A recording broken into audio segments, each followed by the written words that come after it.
So the most important key about a color pencil drawing on any kind of surface, whether it's on wood or it's on paper, is that you have to be very careful with your lights. It's very hard to get your lights over your darker ones.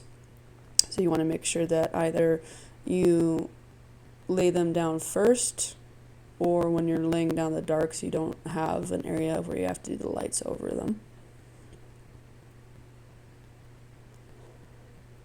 So in this area right now, I am adding the blacks to it, just kind of mapping out the rest of where the fur is going. Grizzly bears have very thick and dense fur, and so you can kind of get lost in certain areas. So I was starting to add the blacks there, map it out, and now I'm going back and I'm adding more browns, and it's a lot of going back and forth and adding layers and layers of different colors. Here I'm going mapping in at our dark areas in the ear with the black, just being careful that I'm not going areas with that black where I might have to put in some light colors. You can get it to go over, but it will be kind of muddy and it's very hard to get it layered over.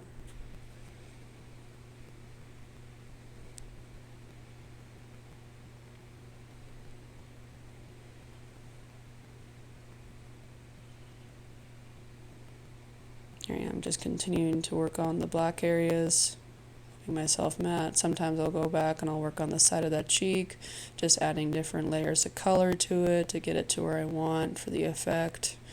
With fur, the most important key is that you want to add a lot of layers to it. The more layers, the more believable the fur is. You want to believe that you can sink your hand into the animal. Obviously, you don't want to do that with a live grizzly bear. So I'm going in here, going back and forth with some light colors, and I'm going back and adding some more definition with the black. And sometimes with the piece, I will just hop a little bit all over if I'm working on a certain area, and then I look over another area, and I was like, okay, I can add that. Sometimes it does help to move around your piece and go back to an area. So the difference with color pencils versus oil paintings or pastels, and instead of laying down a bunch of your colors underneath, and you obviously with pastels you still want to start with your lighter colors and you block in large areas. Color pencils are a little bit different. You kind of take them in almost like puzzle pieces.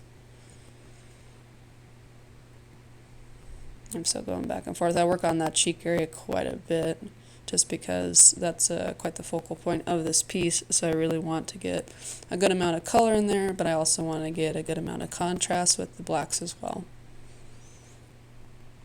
Now I'm going back and adding the kind of like a mapping when I'm adding those black areas up near the ears. That just really helps me figure out where I'm putting my colors at, and it's just like adding more onto the sketch that I've already done.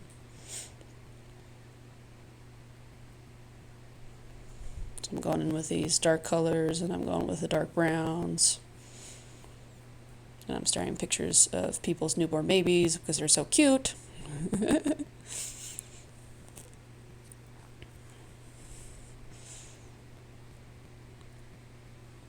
back to the drawing. And going back with some blacks. Now I'm adding some browns in that ear, kind of over it, blending the black with the brown to make it a dark brown. Here I am adding color, adding that same color in other areas I see it. And now obviously this orange that I'm adding up on the top of the forehead isn't as bright as is in the picture, but in that case I could dull it down to a color that I want. I'm mixing on my artwork, even though the set of prismacolors that I have is one of the largest sets that you can get, and it has multiple colors. There's still so many colors in the spectrum that you're still making your own colors, you're still blending your own colors. I'm also adding some pinks in there, and I'm going to tie all these colors together with a lighter pencil once I'm done adding these browns and these oranges and these pinks and a little bit of blacks. I did notice going into a little bit further on the forehead was I should have waited to do the black a little bit later. It's a little bit easier adding that black after I add this light color. The light color blending with the orange and the browns looked good, but blending in with that back kind of made it like a gray color, and it's a lot easier to go with that black color as long as you like sharpen it and go on there with the details. I'm sitting here recording this video while I'm talking to clients at the same time, so you'll see little short textings. So that's probably one thing I would have different with this portrait. Still came out great, still really happy with this piece, but I would like to have add the little bit of black hair details on this area that I'm currently working on after I was done with the light areas, after I was done blending it in, so that I wouldn't get those gray tones in there. And then in that case, if you're trying to really mute them out, you really have to dig your pencil into the wood. And you can use things like X-Acto blades to erase things off of paper. You have to be super careful when you do that, so you're not ripping up the paper or you're not ripping up the artwork. I'm posting pictures of it on my social media because it's just so fun. I was very excited about doing this. I just started doing these color pencils on wood, and I really like them. This one is one that you actually would frame. The piece of wood that I worked with was about 1/4 inch thick, so you can pop that into a frame. You don't have to put glass on it. I put a clear coating on it, a polyurethane coating on it to keep it protected, because these are wax pencils and they leave this wax bloom behind, and that's why occasionally you'll see me using a brush to wipe off the bloom off of it. So once I sprayed it, I noticed that you wouldn't get that anymore. I would like to eventually switch over to Faber-Castell pencils, the polychromos ones, not just because that they're an oil-based pencil and they're a little bit nicer and they'll really pop off of certain surfaces, but mainly so I don't have that wax bloom on top. And once I get that set, I'll do another video and you guys can see the difference and decide for yourself. But anything I would tell anybody that I was teaching about artwork, the artist really does make the supplies. It makes the artwork. You can be working with some crap stuff. It's a matter of how long is that piece going to last if you're not using professional or good grade pencils. And Prismacolor is a good grade pencil. It's a wax one. It works great on paper. It obviously is working great on this wood. I've also used base wood, which is nice, and tight green on it, so it's really handy for the pencils. I've also done color pencils on a locally milled black walnut that I got from a local man, and that was pretty good too, but I would recommend that you guys get base wood for color pencils on wood, just because it does have a tighter grain.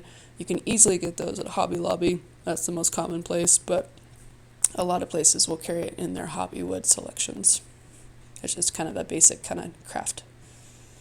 Now working over here, I'm going back with my blacks again. This is a very dark area. There's a lot of dark browns in here, and I'm just, again, mapping it out with my blacks, and now I'm coming back in with my browns.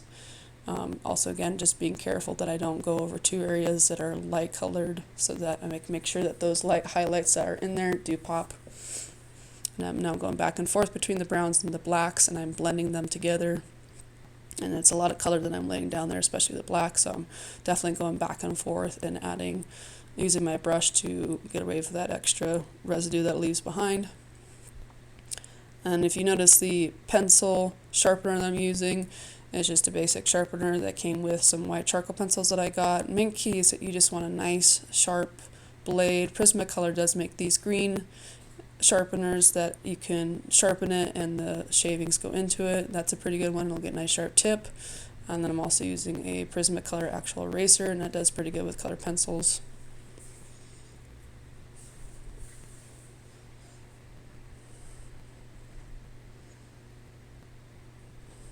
And that is another handy thing about the polychromos pencils, is that they hold their tips a lot greater. So for all this fur detail, it can give you nice sharp points, and you can get really good fur detail in there if you're doing animals. And like I said, I'd love to show you guys the difference between the two. That way you can decide. There I am working again. Turning on my music.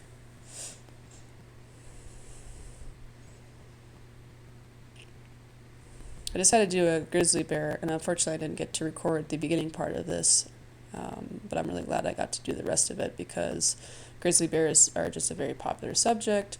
I've done them in pastels before, which is also on this channel, and I've just really enjoyed doing them.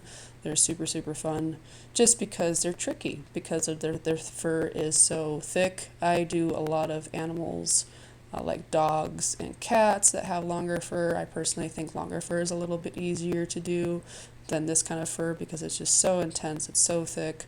There's so many colors that are working in this animal. And then I also do a lot of horses too. And horses, most of them, unless it's wintertime, just have a lot shorter coats. And so you're not working with as much fur detail in there. And when I look for projects to use reference photos, either from my clients or the ones I take or the ones I get from online, this is an online reference because I don't have any photos of grizzly bears, I look for ones that really do have a lot of fur detail because for me, that with animals is the best. And then again, here I am adding my blacks, and then I'm also adding some pinks in there. That pink color that I'm adding underneath the chin of the grizzly bear isn't the color that I'm going for, but I'm going to be mixing in some whites and some tans in there once I ever get my pencil back on the board. I don't know, I'm done. Probably chasing after my kids. There I am. And that's one reason why I like to do voiceovers, because I have a almost 2-year-old and I have a 5-month-old, and it can kind of get noisy in this house sometimes. It's fun, but it can get noisy. And I also have a husky, and he's very demanding too. He's in, he's out, he's in, he's out. So always fun. Then I'm going back with some browns. I always like mixing those browns with this black on this bear, mixing them back and forth, so it's making a nice darker brown. And like I said, when I get back with that pink, I don't like that pink. I'm going to change it with some whites and some tans. I'm adding that pink and those browns up there because I'm going to go do the same thing I did with the forehead and come back with a lighter tone. And if you guys have a request on another video that you like to see in the same kind of style with the color pencil on wood, or if there is a totally different kind of medium that you want to learn with fur, such as graphite or pastels or oil paintings. My husband is an oil painting guru. He is doing some really beautiful work with fur on dogs, and we can always do a video like that if you guys are interested in painting instead of drawing. I like this video because it didn't take me as long to do this portrait. I'd say in total probably just over 4 hours. I was trying to do about 4 hours total, but grizzly bears are very intense. And I like last details. As you saw there, I went back with that tan pencil and whites and things like that. Now I'm also doing the same thing. I'm starting to mix those light colors in there, changing it to the tone that I really want. And then it's just a game of back and forth with your darks and your lights and your darks and your lights, your dark browns and your blacks, and just going back and forth and adding that contrast until you get it where you want it. That's where it really takes long, is that you can get your piece to a certain point, but if you stop before it's done, it doesn't look good.